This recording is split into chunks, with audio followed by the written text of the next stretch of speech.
Delighted that you're here. We get to move forward on the next level. And I've got someone who just texted me a question, or at least I just found the question that they texted me. So I'm going to suggest they call into the show and share that question.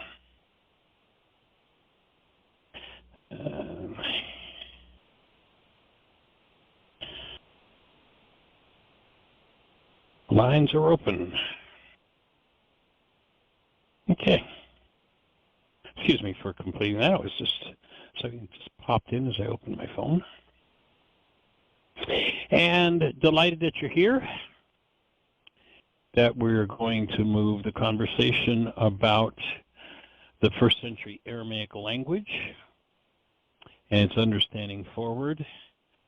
And one of the things that has been reinforced for me recently in conversations with a number of different people is just how important it is.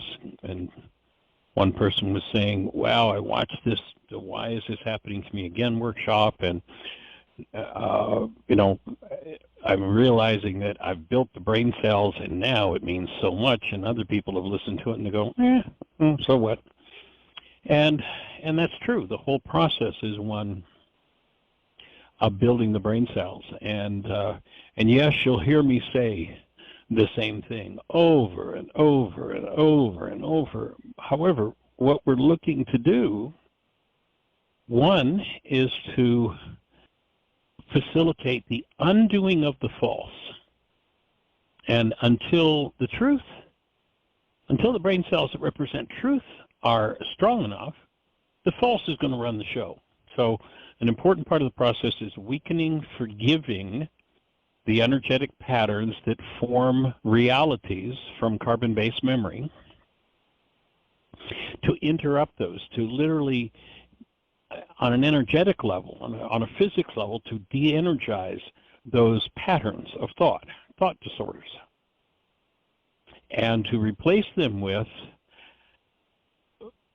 what are highly complex, although in the last analysis pretty simple, but ultimately for the mind to be able to produce a reality based in the truth of how life actually works, how the actuality works, is a monumental task and a monumental feat. And, you know, if you went back over the last 14 years of radio shows from day one, and were to listen to every hour, 5 days a week for 14 years, there'd be some ideas you'd hear me repeat probably 300 times. But what you'll notice is that each time I repeated it, it was in a different context. It was connected in a different way to something. And when you realize that the way that the human mind formulates its behaviors and how it's going to do certain behaviors is literally a process of generations and generations and generations and generations of building brain cells, out of those brain cells forming realities, realities prompting behaviors, doing behaviors, and when those behaviors were experienced to reduce stress, then even if the reduction in stress was only temporary, then they're the behaviors that will tend to take hold and take over. Now that process is taken literally in your mind, in my mind. In order for you to do anything, something as simple as pick up a glass of water, it's taken thousands of generations for each child that comes into the world to be able to build the brain cells to do something that, you know, maybe took humans 500 years to learn to do. And now, because it's inexperience, when I say inexperience, it's part of our experiential energetic structure. When that's triggered into activity, it takes over. I was saying to one young lady this morning, you know, that one of my early mentors used to like to say that 100 million people live and die every century and never even know they've lived. I.e., oh, they walked, they talked, they did behaviors, they did all sorts of things. Some things that even appeared intelligent. But all they were doing was playing out the learning of carbon-based memory, which means they never woke up beyond their own minds. Remember, carbon-based memory, that literally as an energy system, Every energy that you experience is stored holographically in every cell. When I talk about building brain cells, I'm not talking about building new physical structure. I'm talking about building information into the structure that you already have. Information that is energetically stored in every cell in the structure, including the sperm and the egg. So where you conceive a child tomorrow, that child would have in its structure literally every thought you've ever thought, every feeling you've ever felt, every reality you've ever engaged in. And that's just part of the growth process. And so any behavior that we happen to do, and you think about it, you know, we've all known someone or heard of someone who, let's say, mom got pregnant with a child and dad was killed before the child was born. And the child, 20 years later, people who knew dad watch the child behave, and they're like, oh my God, he's like the spitting image of his father. Look at that. He even holds his chin the same way his father did when he became defiant. Look at that. He even moves his arms just the same way. That's just like his father. He never had any interaction with his father. How does he replicate those things? Well, everything's energetically stored in every structure, every cell in our structure. And if we never rise above what's stored in our structure, and all that's happening is playing out what's in our structure, then we've never lived. We are designed as human beings not to replicate, not to just play out what's in there from the past, not to do what dad did or mom did or great-grandpa did, but rather we're designed to have the ability to originate, to bring in something new, and that takes a higher set of faculties than what we call the mind ever even considered having. So if we never go beyond that mental level and replicating whatever's in there, though it might be fun and it might be exciting and it might be, again, really look smart, all it is playing out what's in the structure.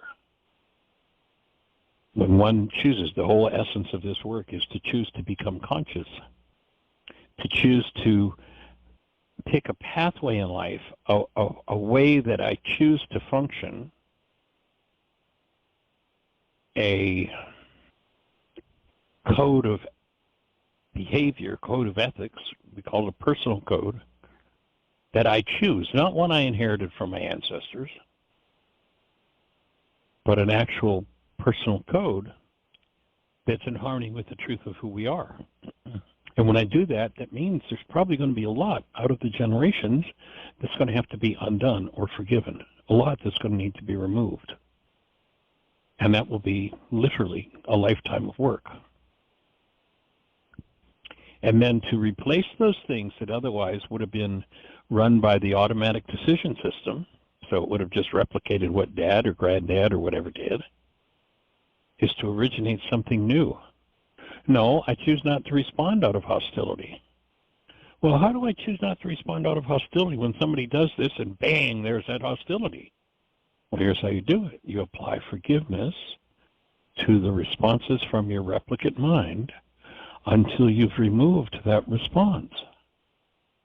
And then, or you've at least literally on an energetic level weakened it sufficiently that you can override it. And ultimately, that you can forgive it fully so that it just isn't even there. So karma-based memory, if you walked into the chemist shop and said, hey, break this body-mind unit down for me, please, to chemistry. Tell me what it's made of. They'll tell you that its prime element is carbon. Our carbon atom has 6 electrons, 6 protons, 6 neutrons. 666. You might remember that number. Is it possible they understood that we could be run by carbon-based memory, which would in many cases go against what the higher mind, the mind based in love, would do? The mind in each human that we all have access to directly, our own personal Christ mind. The word Christ in Aramaic is not a person's name. It's not a last name. It's the name of an office. So that mind, when you inhabit that mind, is called the Christ mind. And then, of course, there's the Antichrist. What is that? That's what's in carbon-based memory that goes against that guidance that comes from love in you. And what's the number of that? And that which goes against living as a human being out of the mind of love in you, it's the Antichrist, 666, carbon-based memory. So forgiveness is applied to what's in carbon-based memory to remove what never belonged, thoughts, feelings, emotions, energetic patterns, and to then instill, according to one's own choices, what one is ready to live out of. So that's what we're here to do. That's the work of healing. So, Miss Jeanie, do we have anybody in the phone queue with a hand up or anything happening in the chat room?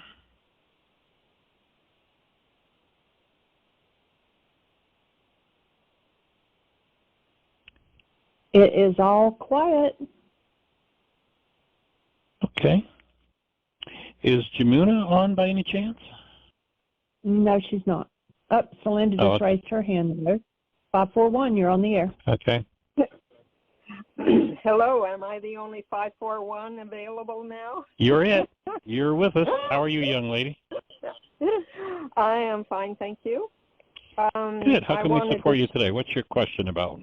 Well, I have a question to ask Jeanie and a question to ask you, actually, a couple of questions. One question and a comment. I appreciate your talking about why you're repeating things over and over and over, because I've had comments that, oh, he just says the same thing over and over. And I said, yeah, I'm building. That it reminds me of Bruce Lipton's. I think it was an introduction to a very short, I'm not sure if it's the right one, but there was an introduction that he gave right in the beginning of this particular YouTube video, and he said in there are three ways we can learn. We can learn through energy medicine, energy work. We can learn through self-hypnosis or other hypnosis, or we can learn by repetition. And repetition went bingo for me, because that's what it takes.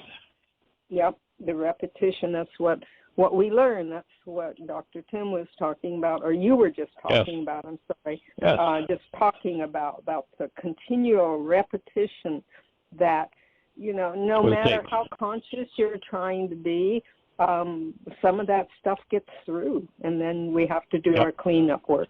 Yeah. And so you have a question for us? Yes, I have a question for you and a question for Jeanie, a separate one. I remember you in the Aramaic Gospel with Dale Allen Hoffman, I believe he mentioned something about when the Greeks retranslated the Jewish scriptures, the Old Testament, and their holy works, that they threw out 4. There were 4, and they threw out 3 and only left the kindergarten version. Do you remember that? Not particularly, that's in your Aramaicism.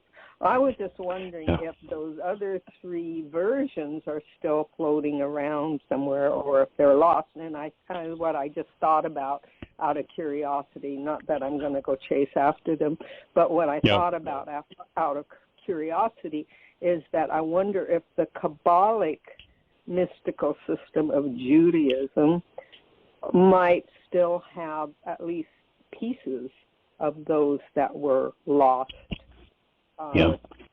Not my field. So I don't have an answer for that question. I have a Jewish friend who has studied Kabbalism or Kabbalism. I don't know where the accent is. For many, many years. I can ask her just out of curiosity. Sure. Yeah. Okay.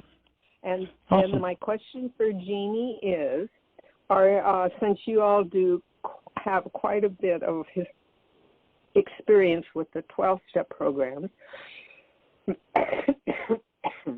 if Jeanie has run across A Woman's Way Through the 12 Steps, and let me get the author's name, if I can find the book. I can't find it. It's somebody Covington. Oh, here it is. Let me find it. Stephanie S. Covington. Because it is the 112-step book that I use now. It's not familiar with it, but I did just pull it up on the website, on the internet. Good, perfect, because that has a particularly feminine viewpoint about the 12 steps, their challenges, their difficulties with the languaging. And also what I like about it is it's inclusive, that it doesn't just focus on one 12-step program like AA or Al-Anon or NA or any of those, OA. It just shows individual life experiences by various women who have gone through 12-step programs. And I thought that perhaps you would find that very, very helpful in your own healing work that you're doing for people, you know. Yeah. It's a special book. Okay. Thank you. Just a recommendation. Michael, you're talking, but you must be muted. Thanks, Judy. Yeah, I was just saying thank you. And holding you in a blessing. And I hold you all right, in a blessing as well. Bye-bye. All right. Take care. Bye-bye.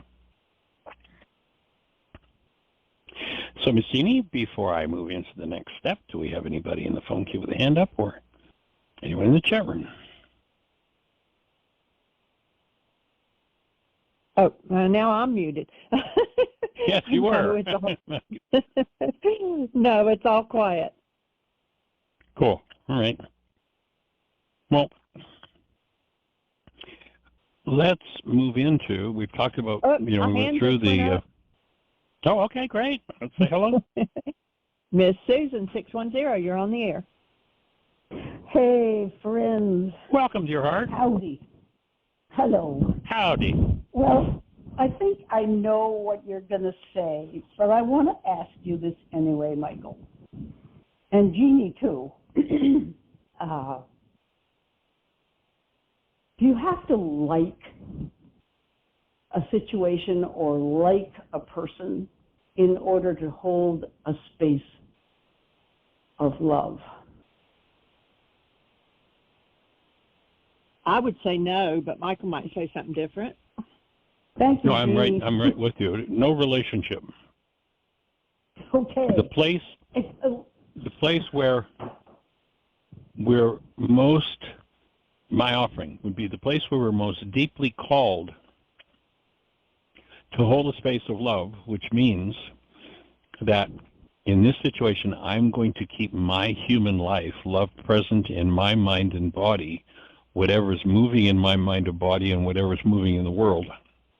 The place that it's most important to learn to do that is a place where I absolutely detest what's happening in the world or in myself. Good, Michael.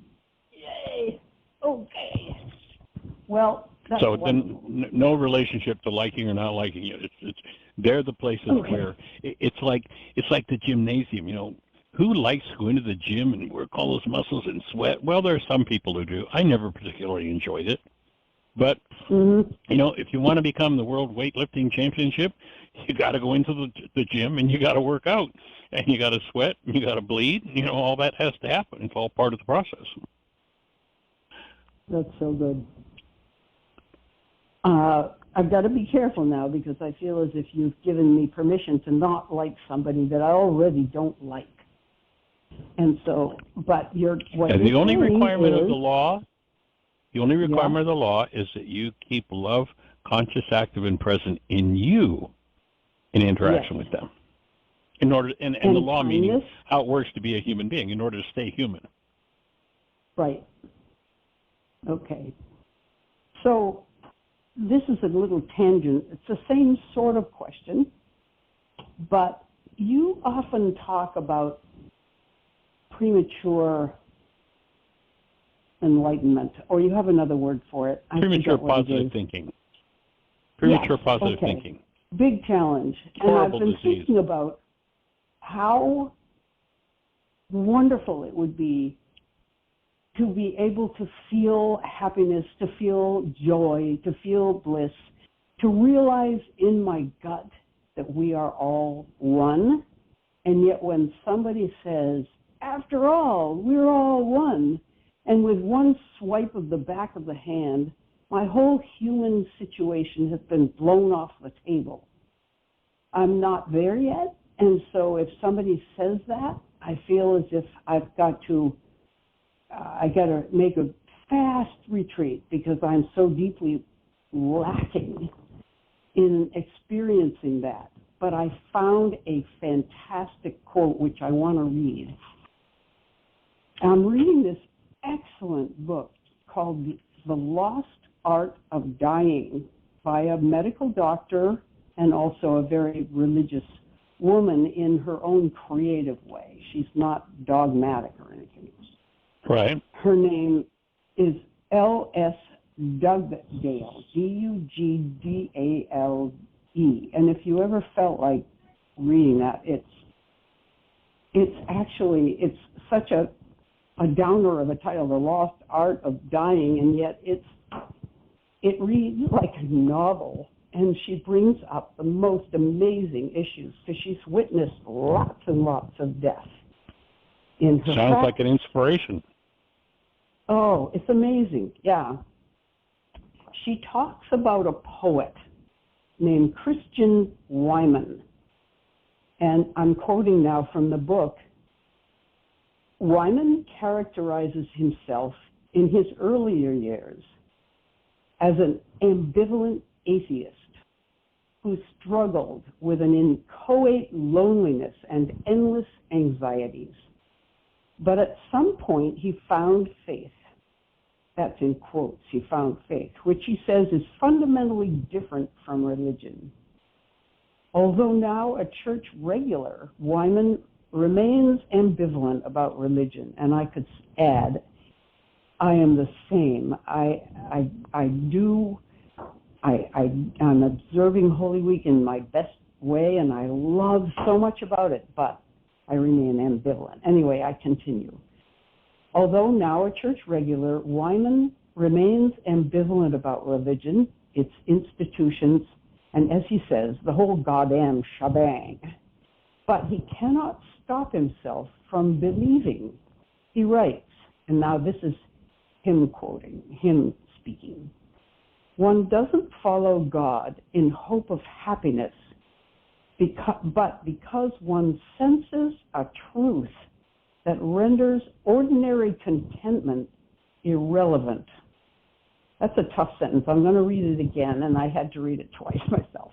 One doesn't follow God in hope of happiness, but because one senses a truth that renders ordinary contentment irrelevant. There are some hungers that only an endless commitment to emptiness can feed.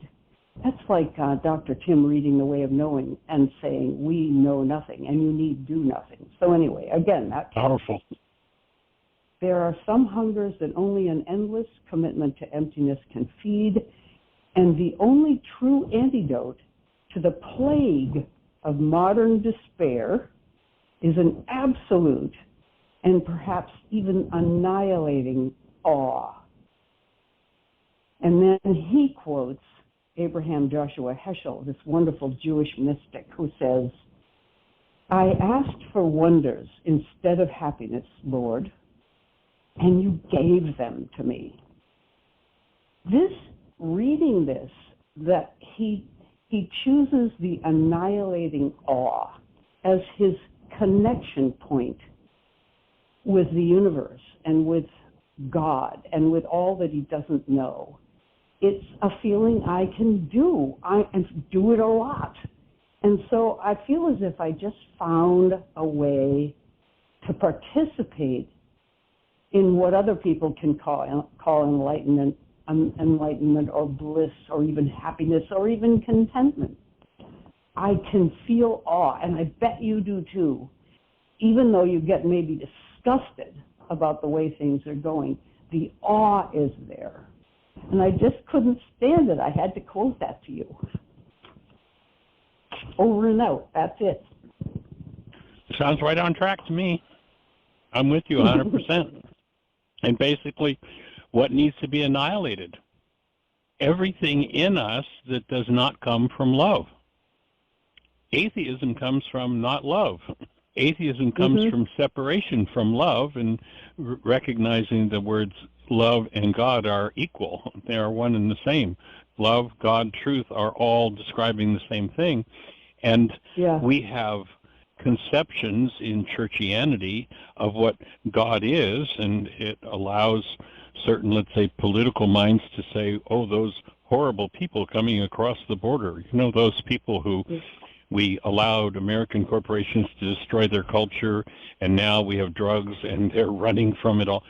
That allows one to diss and call those people vermin who are poisoning the blood of America. You know, that's the self that needs to be annihilated in every one of us. I mean, that's an extreme example, but you know, whatever it is that can resonate, anything based in hostility or fear in me is my work, and what I cannot hold to that space of love for diminishes me. When I free myself of that, that diminishment is gone. Now, my take is we would get to experience our human lives, and that means a direct experience. And if you look at that one beatitude, we'll comprehend the Creator, the invisible source of creation. And to me, that's the objective of, you know, every effort, you know, 32,000 sects of Christianity, let alone Jainism and Buddhism and, you know, every other ism going, Muslim. Every one of them is just trying to describe the same thing. And the mind that is unresolved in its rage and its punishment and its hurt and its power person dynamic makes up a religion that's based in punishment. Person who had rejection from the power person makes up a religion. Oh, this is how we get to God, by, you know, rejecting those people who are less than we, and the game goes on. And so I'm with them. I think that's a powerful way to say it. Annihilating, and that's, I love it. To me, would be another word for forgiveness. That's great. I love that you connected. The annihilating awe is like that. It takes everything away, but being blown away. You are an observer of something you cannot comprehend at all, but you have this incredible appreciation. I think awe is a kind of appreciation, and that can lead to a lot of stuff, but it's a relief to have a word that helps connect so that I don't have to just feel blown off the table with these unattainable other ideals, like, after all, we're all connected. I'm not saying it's false. I'll get there. I'm hoping to get there. But this is just a helpful word. Well, you know, one of the things we've talked about before, and there's a lot of conversation, there's been a lot of university research done on gratitude. And, you know, how powerful gratitude is a healing force. And what I hear you talking about is the next level beyond gratitude, and that is appreciation. Gratitude, to me, sort of portends that, well, something came along that pleased me, and I'm grateful for it. Thank you. I have gratitude for that. But then to go to the next level of appreciation, it's like, wow, we get to have a human life and a creation that is so awesome and so amazing and so incomprehensible. Wow. That takes that whole thing to the next level. Oh, I love it, because I've always had a hard time practicing gratitude. I'll make my lists and everything, but it's like banging against a piece of wood. Somehow the emotions don't come. I can intellectually appreciate that I have food, but when I say that, I'm talking about a lot of people who don't have food. very hard to keep one side of it going and not being, but yeah, it just absolutely transcends that. That is great. Thank you, Michael. Woo. Yeah. And then, of course, forgiving in oneself the grief, the pain, the sadness, the fear, the loss, the vengeance, the hatred, and what have you, for the suffering that's in the world, takes one a step closer to being a healer of the suffering that's in the world. Michael, could you just say that whole thing again? It went in and Yes. It didn't compute. Yes. So when I hear you talk about, I think about the gratitude I have for food, and then I think about the people who don't have food. So in my mind, let's remember the filing system of the mind. In my mind on food, well, there's delicious, wonderful, I love it, isn't this great? Thank you, God. The other side of the equation is I know that there are people who are starving to death. I know there are children who are dying. I know there is suffering. I know there is pain. I know there is deprivation in the world. Mm-hmm. If that's in me, then it's kind of tough for me to have gratitude, and gratitude only because the foul folder effect is going to pull that other stuff up in me. Right. Now, as long as I hold that other energy in me, mm-hmm. then energetically, I am a vote for suffering and lack in the world. I energetically, if I hold unresolved energetic patterns in me about lack and pain and suffering, then I am a creator of lack and pain and suffering. Just by the presence of that energy in me and being a creator. So when my take would be when I open and I annihilate those things in me, then rather than when I say, thank you for this food, unconsciously empowering at the same time the suffering of those who are starving, when I clean that out of me, then I become an energetic vote for every belly to be full. I become one more creator, tipping the scales, the critical mass toward a universe that turns around and says, we have billionaires who can't even think about spending the money they have, and we have people who are starving to death.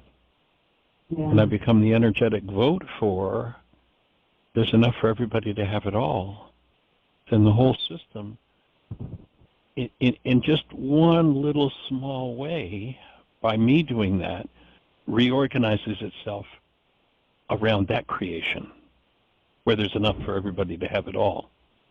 And when we can get enough people through that gate, say again? There's a bumpy road there, because when you talked about the billionaires, anger came up in me, and so there you go. I'm off the wagon already. What you're doing... So now annihilate your anger. Annihilate your anger. Mm-hmm. And can you be a space of love and compassion for the person who's worked so hard that they've literally accumulated billions and yet are so self-centered that they can't fathom that why should they go and fight politically so they can get more, but rather find a way to, which many have done, distribute it and uplift the world? Can you forgive that? Can you annihilate that in you? Yeah. Well, that's, that's our generations. Yeah. And so, what I cannot hold to the presence of active love for diminishes me. I get it. Yep. And it's one way in for me would be to say, I have food and I'm grateful for the food, and I'm grateful for the food that it's going to come to these people who need food. I could imagine practicing gratitude with that kind of acknowledgement for the suffering, and yet visualizing them getting food rather than being mad at the billionaires who don't share. Right. But, you're talking about a lot of wake-up sheets, or the equivalent. Well, and notice, let me draw a parallel. that might take it to another level, notice that one of the things that you shared with us is the anger of your grandson about you folks being billionaires. Not literally, but you having money and him not. Notice that's part of what you're dealing with. Gosh, that's good. Say more. And I'm bumping up against that wall because it's true. He thinks that since we have it, we should give it to him, and we would in a second if he weren't using weed and alcohol. Yep, I hear you. But before you bring in the condition of weed and alcohol, just allow yourself to recognize there's a parallel between the energy you pointed to billionaire and the energy that your grandson is pointing at you. As you forgive in you that energy you hold toward the billionaire, then you'll dissolve the energetic pattern that draws your grandson to pointing that energy in him at you. And as you resolve it, that may be the thing that collapses the whole energy structure that he got genetically. Well, there are certain people you're just always supposed to be peeved with. Certain people you're supposed to what with? Be peeved with. Angry peeved. with. Okay. Yeah. And so you might be bumping up against, when we open this conversation, you might be bumping up against a genetic reality that who knows how many generations it took to develop, to hold this, to be able to generate. I mean, let's imagine we have a fly on the wall in the room with the billionaire. Okay. And the fly looks at the billionaire, filling their senses with everything they could possibly have. Could the fly ever conceive of being angry because there's somebody starving in the world because the billionaire isn't sharing? And I think in a million years we couldn't imagine the fly would generate that kind of reality from within its mind. Right. Right. So let's go further from the fly. Let's go to a mouse. Much higher level of consciousness we could imagine, probably generates whole different levels of realities within its mind if we think of, how this instrument works. So the mouse, could the mouse look and go, look at that, be angry with this guy because he or this gal because they don't share in the world? Probably not. Somewhere between the fly and us humans, somebody built the brain cells for having rage at those who don't share. And the very act of doing that, having rage attached to those that don't share, becomes an energy amplifier for people not sharing. And so energetically, that person who has rage about those who don't share reinforces and strengthens those people who don't share.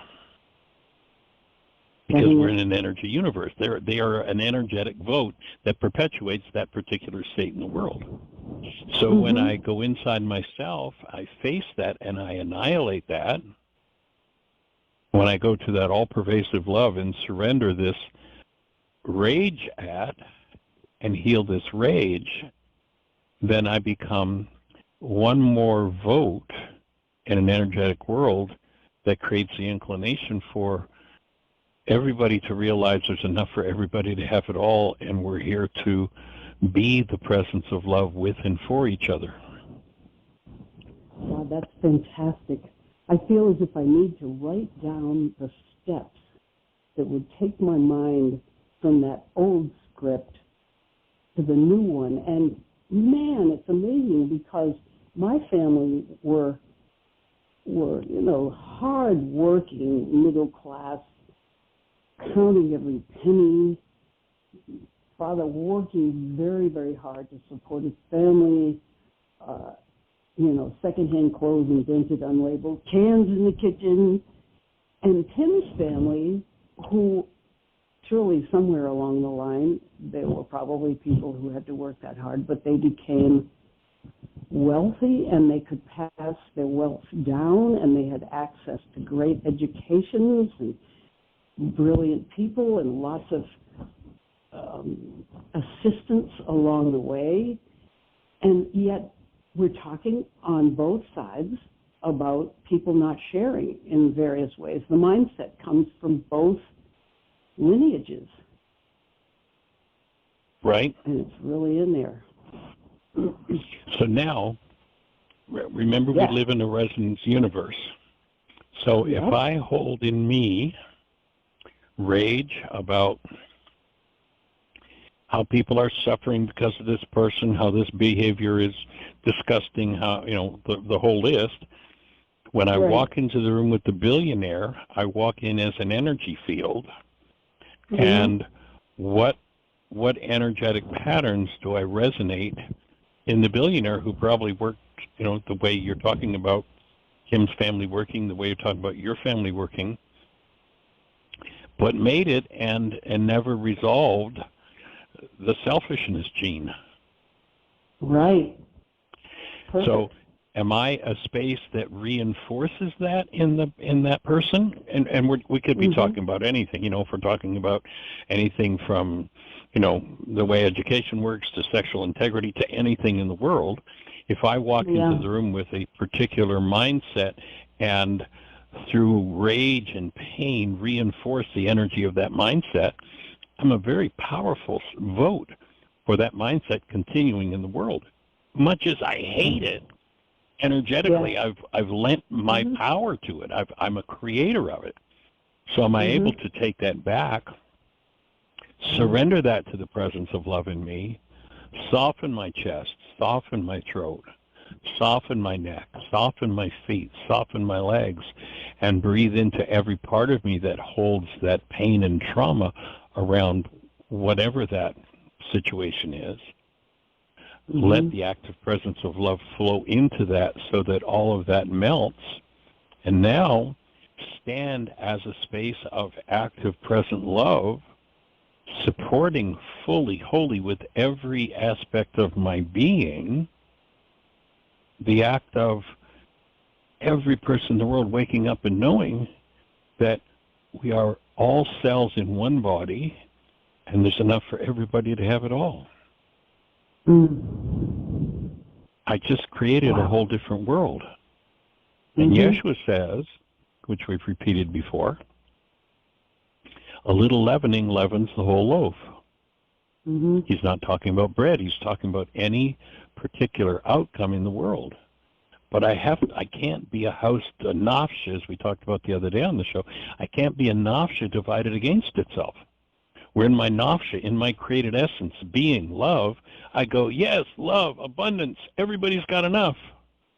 But if I'm a house divided against my Napsha, and I have a carbon-based memory system that goes poverty, suffering, death, starvation, you know, greed, get, hoard, keep, don't give any away. Now I'm a Napsha divided against myself. And that house can't stand, as Yeshua used the word, whether it was the Napsha of the city or the town or the family or the individual.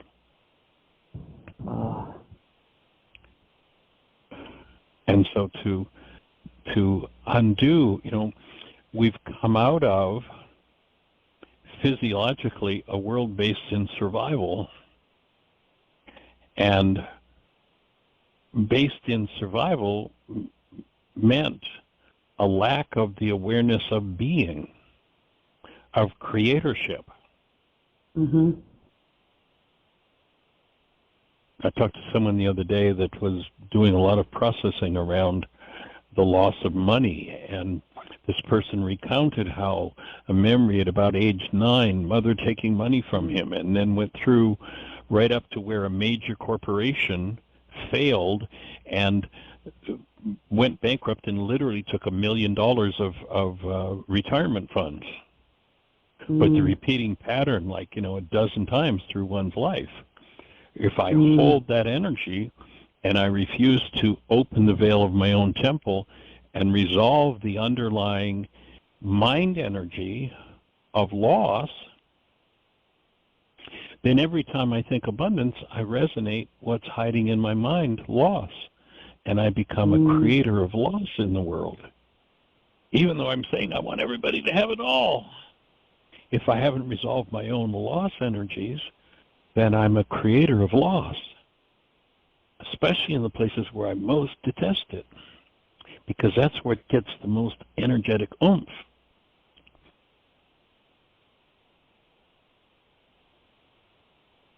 And breathe.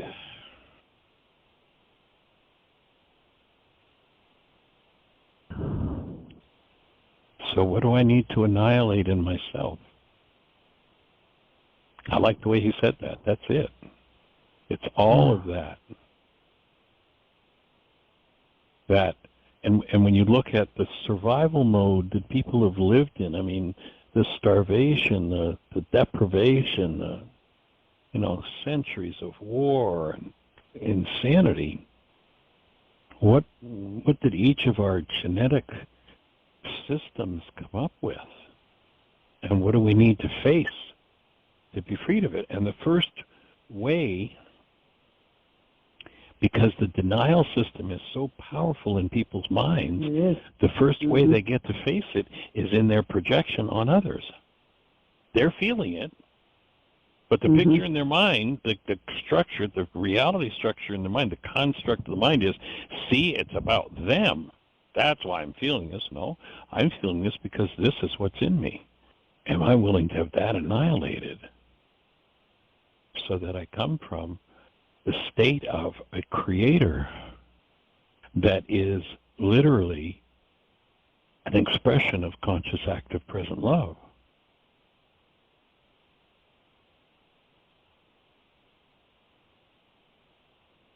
What do I need to face? What do I need to breathe into? What part of my structure is this energy locked into that I've yet to resolve?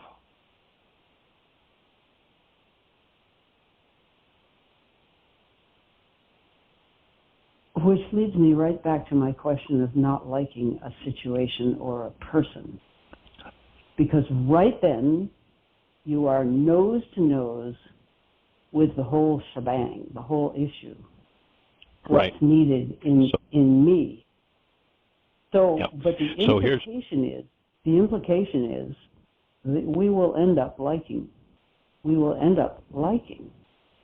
And that's where I'm stuck. Well, okay, so here would be my alternative to that thinking.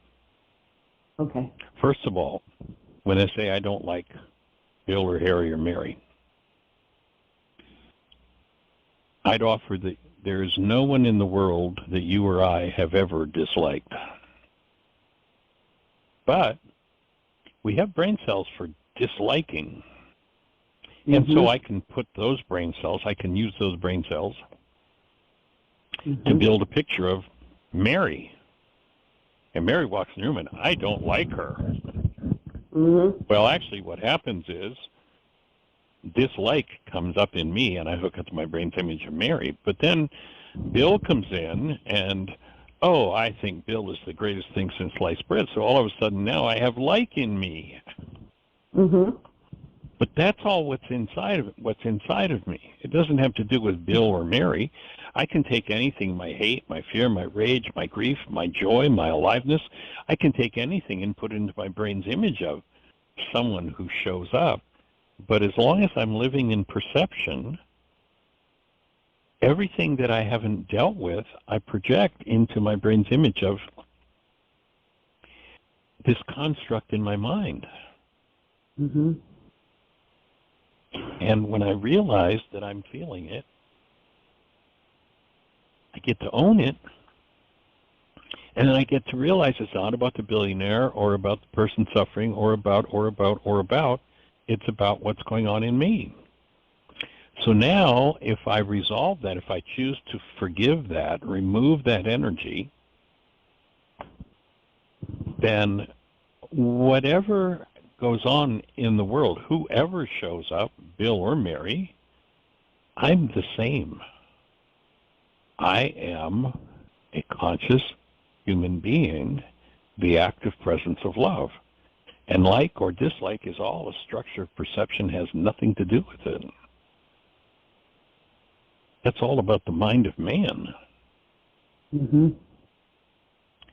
When I start showing up as who I am, rather than living in perception, I'm going to live in actuality.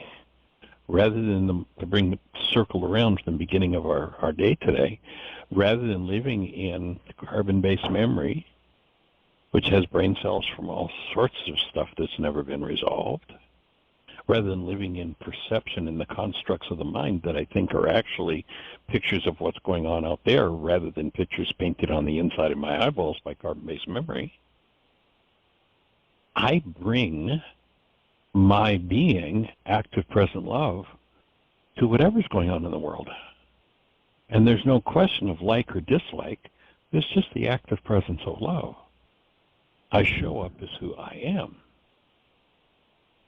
You know, a place that occurs to, you know, we mentioned earlier this idea of death and befriending death. So, you know, let's imagine we have a friend who has had someone pass, and we're invited to their funeral. So I go to the funeral of this person who's passed, and my friend is there in pain and suffering and loss and trauma. They think about the death that's happened. They don't know it's about what's going on inside of them. Mm-hmm. If I go into the room with all of my unresolved pain and suffering around death, then we get to commiserate together, and now we have sympathy, sympathetic resonance. I have my pain, you have your pain. Let's live in it together and strengthen it. We'll all suffer together. Mm-hmm. Mm-hmm. Or I can walk into the funeral home if I've done my work around death, and I'm simply the presence of active love. And now I become a space where my friend that has so much pain and suffering that they think is about this death that's occurred gets to resolve their pain and suffering. And I facilitate healing in that funeral home rather than bring my pain in to resonate your pain, and now we all get to play in pain together. But you wouldn't say, after all, we're all one. You wouldn't just clobber them with it. Well, and if my perceptual mind formulates a reality that I've been clobbered with this, I might want to look back in my life to how it looks like my life to be clobbered. Like, when was my first memory of being clobbered? For most people, it's probably when they were 2 or 3 or 4. And that's another reality that plays out. Mm-hmm. If I don't have a reality of being clobbered and somebody says, in the middle of whatever is going on, well, we're all one, you know, then I might look at that and go, that's interesting. I think in the context of this situation and conversation, that's inappropriate, but so what? I don't bring clobbered to their statement because That's I've got good, pain Michael. about being clobbered. Bingo. Okay. And then all of a sudden, Good. when I resolve that, and they say, well, after all, we're all one, I can think, well, that's inappropriate, but I'm still a space of active love for them, and doesn't have anything to do with liking or disliking them. It's just I am the space. Mm-hmm. And being clobbered has been annihilated in me. Mm-hmm. Oh, boy. Good. Good breath. That's the kind that heals. That's the kind of breath you want more of, just spontaneously, just like that. That's what moves the energy. That's like the steam shovel scoop that goes inside of us and just scoops out that goop and throws it out. Forgiveness.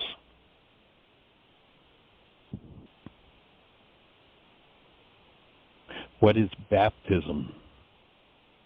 You know, Yeshua, because it was a Jewish tradition, went to the river and got water poured on him. But you notice he never poured water on anybody. He never did baptism. What did he do? No. He said, I'm baptized in baptism for the forgiveness of sins. There is a symbolic gesture that was created. He never participated in it except to go along with the tradition for himself. But he never did it. He never participated in. What did he do? He did Rukadikucha. He did breath. He baptized in the Spirit, in the breath. Rukadikucha for the forgiveness of sins. Now we're down to literal physiology.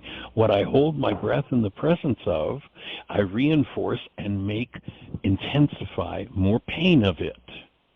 When I take a breath and let my breath reach into the part of my structure where that trauma is stored, down there in my left kneecap, and I breathe into it, that sin, literally, that energetic pattern of disintegrative energy in the kneecap, because I've reached my breath down into carbon-based memory that deeply and lifted, brought out that pained sin, that energy, remember sin being off the mark, out of that tissue, and all of a sudden the kneecap heals and the sin has been forgiven. It's not about being forgiven, it's about the act of removing the energies that don't belong in the structure. That's the shift that needs to take place in the culture. We have people going around with bumper stickers on the car, I've been forgiven. God is never going to forgive anybody for anything. But wait a minute, Michael, the scripture says only God can forgive. That's true. Well, Michael, now you're saying two opposite things out of your mouth. No, I'm not. God is never going to forgive anyone for anything because God is love and there's never been a judgment. But it is the energy of active present love, when allowed into the energy of darkness of what was called sin, when it's allowed in, that dissipates that energy. So it's not forgiven in the sense of being let off the hook, but it's forgiven in the sense of it is only that presence of love that can liberate that trauma, that sin energy. So it now becomes very real, like where we live on a daily basis. So nice breath.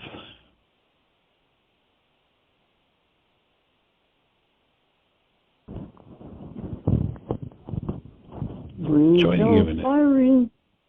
What, Michael? Sweet. That's what we're here for. I know, you did it. That was amazing.